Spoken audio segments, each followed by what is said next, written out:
Then in this carpet, what we're doing, it's in-plan fringing. This is how we do that.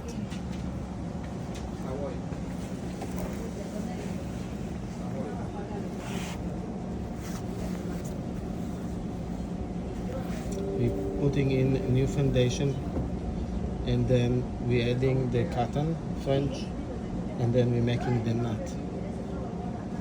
Unbelievable. Sometimes we also match the color. This is too white, we're going to dye it a little bit and make it a little bit more grayish.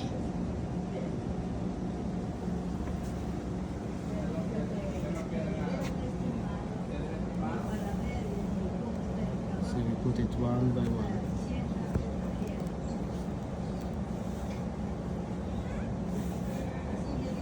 In plan, new fringe.